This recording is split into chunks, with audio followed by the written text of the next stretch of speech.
They were just playing Palms, that Chino Marino side project. They just flipped it over to something else. Yeah, sounds good. You Beard metal, beard rock. You played Pretty Montreal before, have you not? No. No, not this festival. Yeah. But we've been many times in Montreal. Anyhow. Yeah.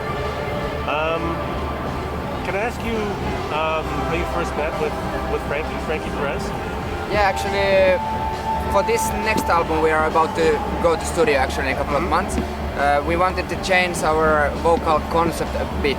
Like we have been doing many cooperations during the past, but this time we kind of wanted to find a focus and mainly bring only one guy to sing everything for the album and who is able to tour with us as well. So we made a like worldwide audition, like a closed one that we just sent the message for like key persons around the world that we are searching for this and this kind of a voice actually that could fit for our needs, and then we were listening of course a bunch of guys, and Frankie from the beginning I think he was the number one option for us. So we are very happy working with him now. So basically he won the audition with his voice. Yeah, his amazing voice, and yeah, he's been doing like great stuff already before, and of course it's a benefit that he's very well into the business and knows everything. As not a rookie in that sense. Nice. Yeah. Have you performed with him already? Yeah, we did 2 shows in Toronto and Guelph yesterday. Nice. Yeah, and he was with us, and yeah, immediately it felt very good. Are those his first shows? Yes. Oh, nice. So this is the third show. This will be the third show. Yeah. Are you going to test it? You don't have new material written, or are you going to test it? We have a new material already written, but we don't perform it yet. So we're about to go to studio in October to make the release possible for February next year. Most of the stuff is already composed. We have done the demos, and we're getting there. Did you write with Frankie, or did you have everything all arranged and you brought him in and had him work over top of it? He might be involved of writing, the finalizing the stuff, of course, because he got to adapt his voice to the songs and so on. The fine tuning, but basically we did the songs already. So you didn't really alter your writing style at all. You're just looking for really, more permanent collaborator. And we were searching for like very characteristic sound and like not the most typical radio voice, but somebody who feels like he's able to tell stories in an interesting way. And I'm very happy having him on board now. How do you find most people in North America tell you that they first heard about Apocalyptica? Might be through the radio anyhow, like of course the power of radio, if you get the track there and it can be hearable all around, that's the maybe the quickest way to get like huge amount of people to get known as.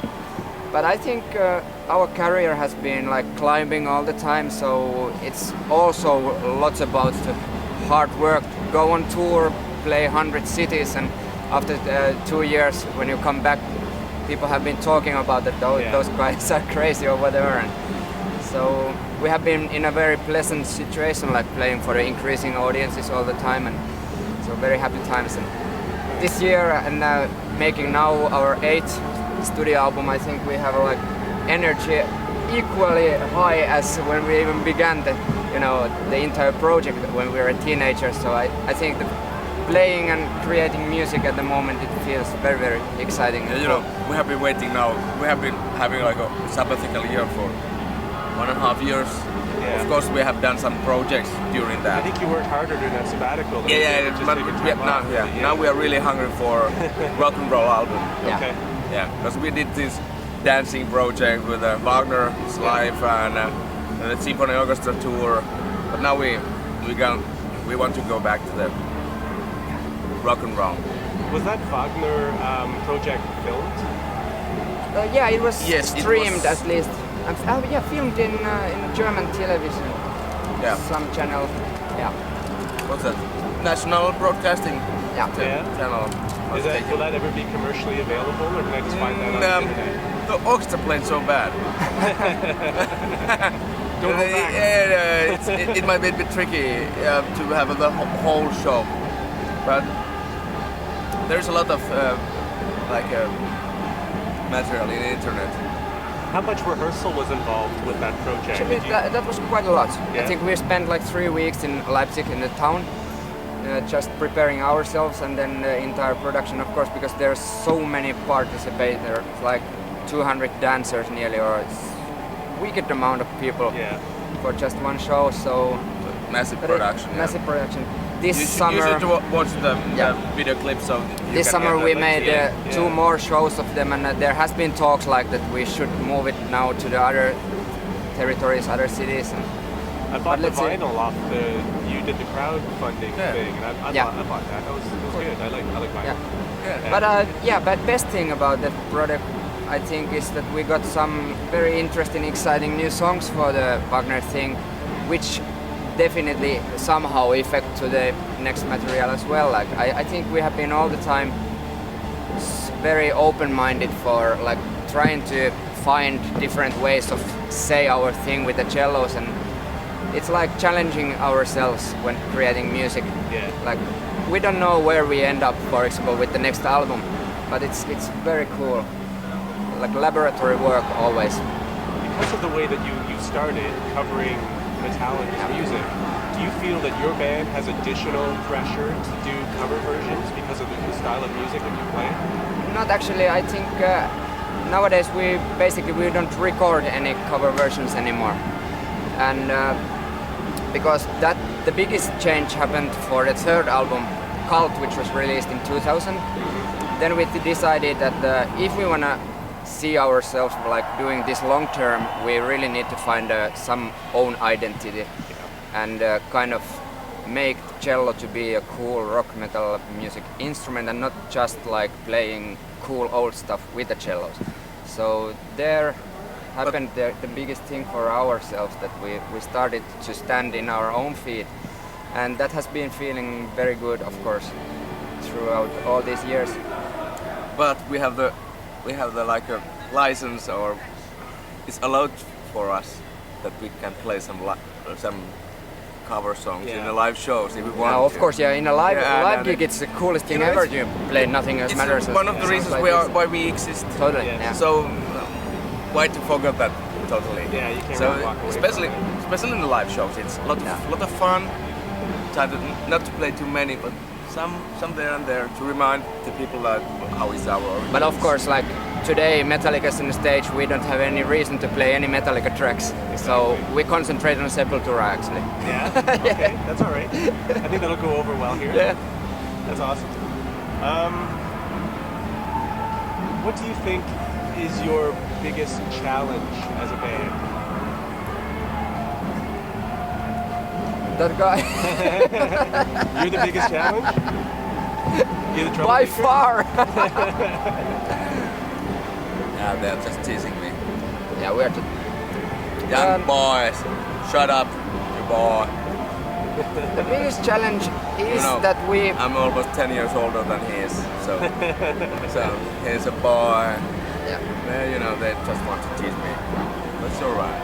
I think biggest challenge is to keep up the good mood for being really motivated all the time. Like it's family thing and really feeling like marriage between guys. And that's the most important thing. Yeah. Because if we won't get along, there wouldn't be any reason to do anything. So that's at least the main aim where we want to stay, that we have to have the solid common feel. But of course, the possibilities that the instrument itself, cello, they are limitless, the possibilities, and we have nothing to follow. So we have to always find our own way, and so that's the challenging, but also the most rewarding thing about the band. But it's also that solo is not made for the rock and roll, and that's a challenge. Yeah. But we try to prove to people that even it's not made for that, we can strange things with that. Do you think you will use crowdfunding again for future projects? Did that work well for you? Crowdfunding like that fundraising. Doing something special and having your audience. Probably, I think it's very it's getting more and more popular all the time. So most likely. Let's see if we found some nice project. Yeah. Of course, economically it's a perfect thing because there is not that big risk. Yeah. If we want to make like cool things to make a photo book, it might be like a economical catastrophe. Anyhow, it pays. Yeah. Pays like 70,000 euros to make such a book. Yes. And if it does not sell, it's just like we got to pay that power ourselves. My wife and children, they are not that happy. So, but if we can, if all the fans will prove the interest towards the product, then of course it would be great. And one last question regarding your new album that you haven't actually put together yet. I noticed that you are taking pre-orders online for it. You're already doing packages. Do you have an idea what it's going to look like? I have no idea about that. I didn't even know that they are already selling. I couldn't read the website, so it was tickets, but it looked like there were bundle options where you could go in and you could prepay. And yeah, well, that kind of system we already had, like in a previous album, so it's very natural. For that question, I would answer it would be super cool. Okay. Yeah. Best you know, ever. we have not the album yet ready. Yeah.